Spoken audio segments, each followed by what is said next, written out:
আসসালামু আলাইকুম। আমাদের প্রধান উপদেষ্টা ডক্টর মোহাম্মদ ইউনূস কি আসলে পদত্যাগ করতে চেয়েছিলেন? নাকি এটা নিছকই একটা গুজব? এই বিষয়টি নিয়ে আজকে কথা বলবো। গত রাত থেকেই সামাজিক যোগাযোগ মাধ্যমে ছড়িয়ে পড়ে আমাদের প্রধান উপদেষ্টা ডক্টর মোহাম্মদ ইউনূস নাকি পদত্যাগ করছেন। এই বিষয় নিয়ে অনেকেই পোস্ট দিয়েছেন। প্রথমে আমরা এটা গুজব বলেই ধরে নিয়েছি। কিন্তু বিভিন্ন গুরুত্বপূর্ণ ব্যক্তিদের কাছ থেকে আসে ঠিক তখন এই বিষয় নিয়ে সন্দেহ আরো বেড়ে যায়। আজকে প্রধান উপদেষ্টার সাথে এনসিপির আহ্বায়ক নাহিদ ইসলাম সাক্ষাতের পরে বিষয়টির সত্যতা অনেকটাই প্রমাণিত হয়েছে। আবার এই বিষয়টি উনি আসলে পদত্যাগ করার জন্যই বলেছেন কিনা সে বিষয় নিয়েও এক ধরনের সন্দেহ আছে।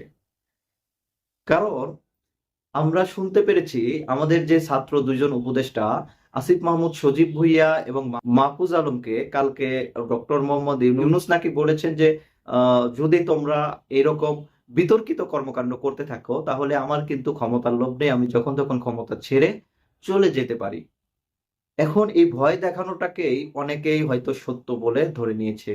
আজকে নাহিদ ইসলামের সাথে প্রধান উপদেষ্টার বৈঠকের পরে নাহিদ ইসলাম কি বলেছে? দৈনিক মানব জমিন হেডিং করেছে, প্রধান উপদেষ্টার সঙ্গে নাহিদের সাক্ষাৎ, পদত্যাগ না করার অনুরোধ। প্রধান উপদেষ্টা প্রফেসর ডক্টর মোহাম্মদ ইউনূসের সঙ্গে সাক্ষাৎ করেছেন জাতীয় নাগরিক পার্টি এনসিপির আহ্বায়ক নাহিদ ইসলাম। বৃহস্পতিবার সন্ধ্যায় রাষ্ট্রীয় অতিথি ভবন যমুনায় তিনি এই সাক্ষাৎ করেন। এ সময় নাহিদ ইসলাম প্রধান উপদেষ্টাকে পদত্যাগ না করতে অনুরোধ করেছেন। অন্যদিকে প্রধান উপদেষ্টা দেশের পরিস্থিতি বিবেচনায় দায়িত্ব চালিয়ে যাওয়ার কথা পুনর্বিবেচনা করবেন বলে জানিয়েছেন।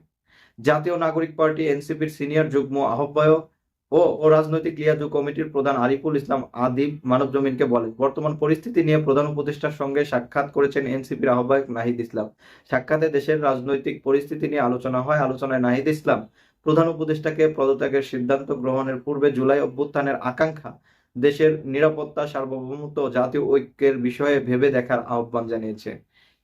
এর আগে ডক্টর ইউনূস দুই ছাত্র উপদেষ্টাকে ডেকে সংযত না হলে পদত্যাগ করবেন বলে জানিয়েছিলেন। এ সময় তারা সংযত হবেন বলে প্রতিশ্রুতি দেন। বৃহস্পতিবার উপদেষ্টা পরিষদের বৈঠকেও পদত্যাগে নিজের ইচ্ছার কথা জানান। তবে উপস্থিত উপদেষ্টারা এ ধরনের সিদ্ধান্ত পুনর্বিবেচনার অনুরোধ করেন সরকার প্রধান।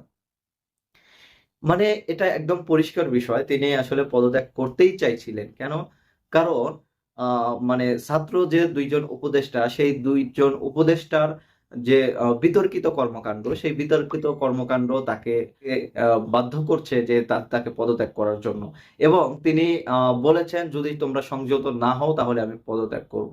ও তারপরে উপদেষ্টা পরিষদের মিটিং এ তিনি আগ্রহ প্রকাশ করেছেন এবং তিনি বলেছেন আমার ক্ষমতার লোভ নেই। আমরা জানি প্রধান উপদেষ্টা ডক্টর মোহাম্মদ ইউনূস অত্যন্ত সজ্জন ব্যক্তি, তার কোনো মানে ক্ষমতার লোভ নেই।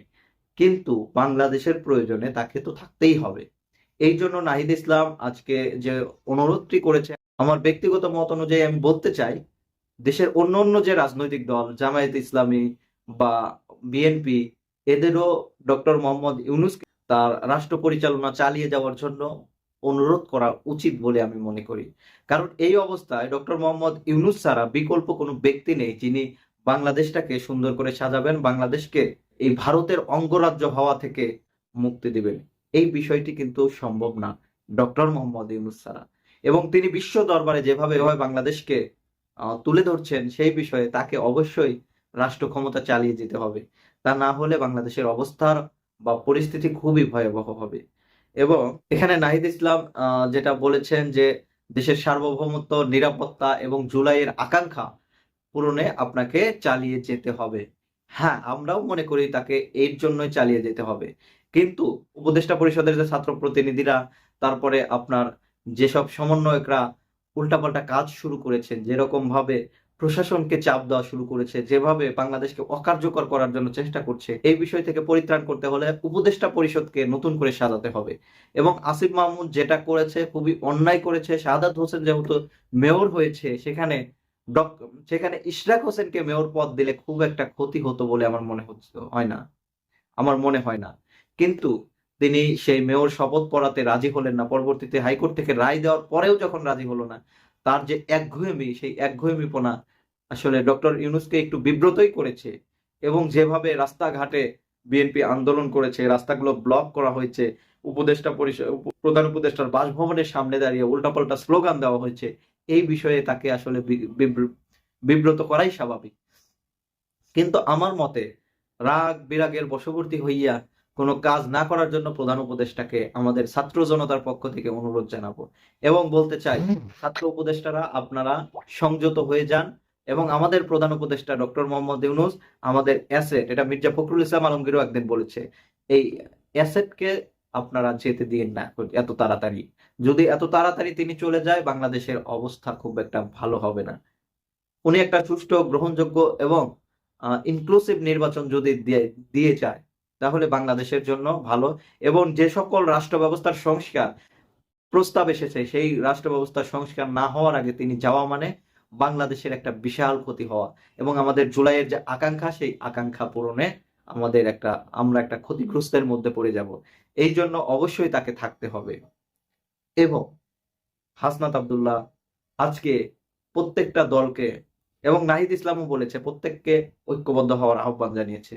হ্যাঁ, ঐক্যবদ্ধ হতে হবে, কিন্তু আপনারা যে কাণ্ডকলাপ গুলো করেছেন, আপনারা যে প্রোগ্রাম গুলো করেছেন, আপনারা যেভাবে তাদের চাপ দিয়েছে, আপনারা যেভাবে মানে জুলাইয়ের একক ক্রেডিট নেওয়ার চেষ্টা করছেন, সেই বিষয় নিয়ে কিন্তু আমাদের প্রধান উপদেষ্টা একটু বিব্রত হবেই।